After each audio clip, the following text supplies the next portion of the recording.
Hi everybody, TJ Mac Vintage Cards here, and today I'm standing here with the camera in front of an empty case. This is normally the case that I do my set profiles in, or some of my episodes of Through the Cardboard and the Top 10, and just different videos I do. This is the case I always use to display my cards in for my videos. And as you can see, it's an empty case today. I'm just going to tell you a few things about where I am with the hobby right now. Usually I don't talk too much about these types of things, but something I had on my mind that I just want to talk about today. So first thing I want to say is that I'm really enjoying being part of the community and the different channels. And I really like seeing people passionate about what they collect, even if it's not the same things that I collect. That's okay. I mean, that's what's kind of fun about it. I just like, sharing my passion with others, and I really like when people share their passion.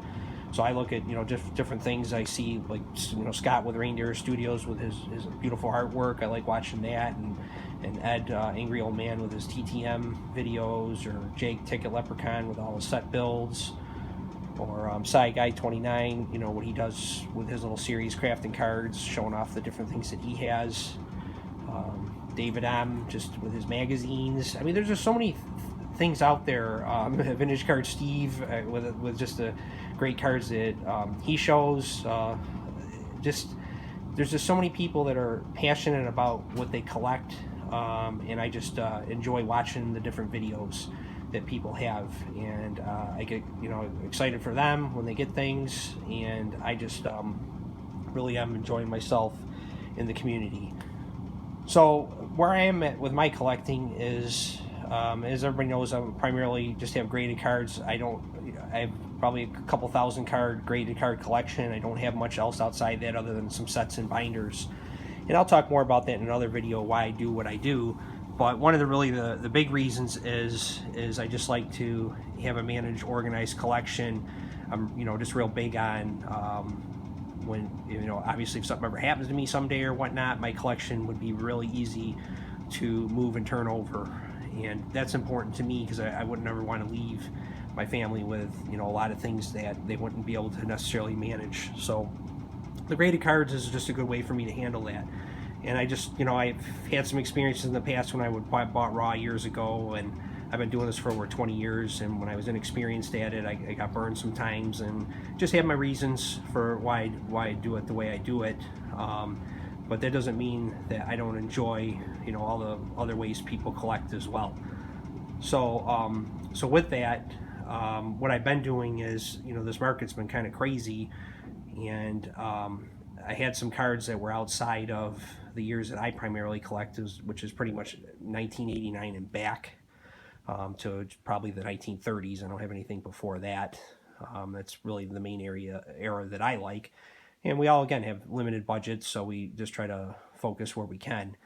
And, I've been watching what's going on with the market as much as anybody else has, and I just had some cards that didn't really fit that profile. I'm mainly baseball, football, hockey, those years, and I had basketball cards, and this past fall, I never showed those on videos, but this past fall, I put all those up at auction and sold my basketball collection just because I just wasn't as passionate about it. And that's one good thing about this market right now is my passion. I figure out what I really enjoy and what I don't enjoy during this time, and what I could part with. So I have got rid of all my basketball cards. I just sold my last one, which is my Dr. J Magic Bird rookie card, the Bird Magic rookie.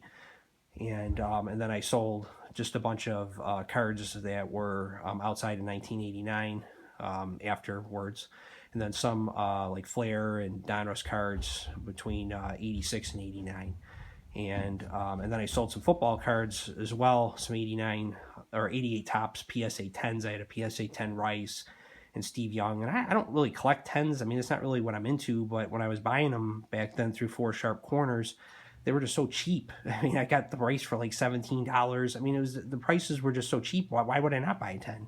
Even though I'm not really aiming to buy that grade, and I don't want them. So I sold all those, and I'm just buying lesser grades now, like 8s and 9s, which is normally what I do like from the 80s. So there's some of the things that I'm up to, and what I'm doing is I'm taking, again, some of the proceeds and, doing some things with the family and that, but I'm also kind of retooling some of the things I'm buying. So I got some, nice pickups with some of that money. And then one of the things I'm doing now, and this is why you see the empty case before you, is I'm looking to start a new project. And it's a hockey project. I said before I collected mainly 68 to 85. Well, now I want to get into the vintage hockey from the 50s up to 1963. And how I'm going to do it, I'm not doing really a key card run with this. Don't really want to get into that again. I already do it with football and baseball. But with hockey, what I want to do is take one card that I like from the Stars, Hall of Famers, or like high impact players from that time and put them in this case. But what I'm doing that's interesting about it is I want full body shots, because I think the hockey cards from the 50s and early 60s are just gorgeous. I don't know a lot about the players. I'm kind of a sports amateur historian, so to speak, even with American history and things as well. And I want to really learn more about these players and understand their impacts on the game of hockey. So I'm looking forward to each time I get one, I'm going to add it to the case. I'm going to do a little video about it and talk about the player some. So today I do have one that I did buy. I'm going to show that off in a second here. And I'm real excited about this one. I like to, when I start a project, I like to start it off big with a big name. And that's how I always even built my sets and all that. I like to start off big if I can, if I have it in my budget, and then kind of go from there. So here's the first one that I'm putting in my collection here. It's the 1957 Gordie Howe. I'd love to get a 54 tops, a little bit out of my budget for the grade I want. I'm a mid-grade collector, and I try to buy the highest grade I can get, and I always look for good coloring. Centering on hockey cards can be kind of tough on some issues. This is a tough issue for centering. I just like that I have white border here. It's a little cut a little high, but it's just a beautiful example of a Gordie Howe card. The rich red colors in the background going with the jersey, the pants on the jersey, or on the uniform, I'm sorry. Just a beautiful example of a Gordie Howe. And I couldn't get the 54 tops. I looked at a 54 Parkhurst, but this was the one I wanted to go with. I think this is one of his best looking cards. So I'm thrilled to have this one and to start my collection with this.